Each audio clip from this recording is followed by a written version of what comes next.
we have been able to describe the angle at A and the angle at B, stating that the angle at B is 270 degrees minus 216, which gives us 54 degrees as I've depicted on this diagram. The angle at B is 54, the angle at A is 70, according to our knowledge. We can have stated here, we can also work out the angle at the lighthouse, as all angles within a triangle must end at 180 degrees. I'm going to use the letter L for the angle at the lighthouse. So I'll put that in here in black, say nice capital L, that's what I'm representing. This angle in here is going to be L. In fact, I might put it somewhere a little bit more obvious. Yes, so for example, there. So that's going to be L. How do we work that out? We're going to do 180, take away 70, take away 54. And as you can see here, you should end up with about 56 degrees. Note that we have one side of length 100 and we want the length AL now for. So we've got 100 degrees. We have the angle in here is 56 degrees. So we've got all three angles. We've got 100 degrees and we need to find the length. We use this color here to depict. We need to find this length in here, which I judge, if I can remember correctly, I called X, or I will be calling X at some point. We'll see. But for now, what we will do, in fact, we'll just keep it simple. A to L, so therefore AL. So there we are, AL. That's what we're going to find. So what I'm going to do is I'm going to draw upon this concept of sine theta here, saying that sine theta this equation here represents the relationship between the angle, the side opposite, and the side hypotenuse. And sine theta is going to be opposite of a hypotenuse. If we're going to use the angle L, so we're going to look at the triangle from the angle L, then how can I apply this concept of sine theta? Well, assume I can do that by splitting this triangle up. And bear with me on this concept. I'm going to split this triangle up right down here, like so. And you're going to have to use a bit of your imagination to assume that this is been split such that there's a right angle triangle in here. And so if I use the concept of sine theta is opposite of a hypotenuse, which is for right angle triangles, you can see that there's a right angle triangle perhaps in here. So if I move down here, then up here, and then back down this red, you can say perhaps that is a right angle triangle. And so in assuming that, therefore, sine theta, which is opposite of a hypotenuse, the opposite is this side here. So I'm going to put equals O, so we recognize that concept like a little bit. There we go. The opposite there equals O.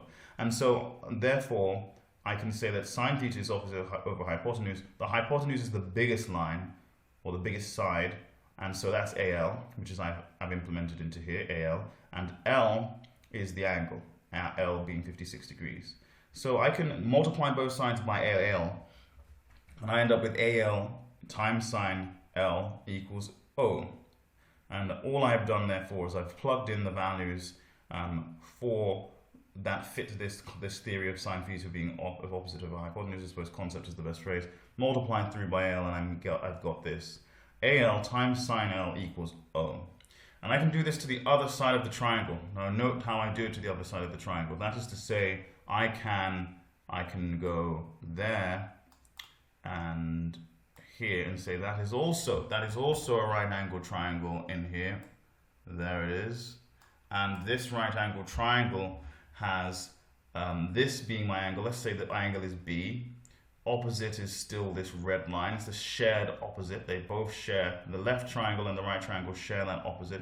We can probably change the colors to aid in the separation of these triangles. So let's say we get a nice little yellow in there. Now in this left side triangle has that as its opposite. The right side triangle over on this side, now that I've just colored in there, oh, it's not done that. There seems to be a reason as to it. Oh, I can see why that would match across, but let's leave this as blue therefore. This triangle, this blue triangle, has opposite O. Its hypotenuse is going to be 100 meters across the top there. That's the hypotenuse, 100 meters across the top. So at this time I'm going to say, well, sine B, angle at B, which is 54 degrees, is equal to opposite over AB. AB is the biggest side, the hypotenuse of that side. And so all I've done is I've taken the sine theta is opposite over hypotenuse. I said theta is going to be B this time, opposite is going to stay opposite, and h is going to be the largest length on that side is AB 100 meters, or AB, I believe it's meters. Yes, it is. Okay, so finally, let's put some of these concepts together for this part. If I multiply both sides by AB, I get AB times sine B equals opposite. And I said since they are both equal to O, opposite, they can be made equal. Both the equations, that is. This equation here is equal to opposite, AL times sine L. And finally, we stated that if I multiply both sides by AB, I get AB sine B is equal to O. They're both equal to O. So hence that allows us to say that since they're both equal to O, let's make them opposite. And I get this lovely equation here, which we perhaps could recognize that AB sine B equals AL sine L. It doesn't matter what the letters are in here. This is the sine rule. That is the sine rule. And that's a bit of a journey as to how we can apply it to this construct in here. Now, with regards to the sine rule, AB we knew was 100, so I can plug that in. Next, I can also state that the AL is just what I want to find. I'm going to use X just out of tradition as to what I want to find. Additionally, I can divide both sides by sine L. I get 100 sine B sine L equals X. In these circumstances, I know B was 54 degrees in there. L is 56 degrees, and so I plug those in. And with a little bit of calculator, I can find that 100 times sine 54 over sine 56 is 97.59 meters to 2 decimal places. And that is the length of AL there, slightly less than the 100 meters at the top. So with a little bit of algebra, hopefully those steps, you can pause the video if you wish to go through those steps a bit slower, or if you're comfortable with this, you can see how I was able to use sine rule to find that length. And to conclude, sine rule allows you to find lengths if you have two angles and a length. Notice how what I needed was two angles and a length. Alright, and we'll move on to the next part in the next video.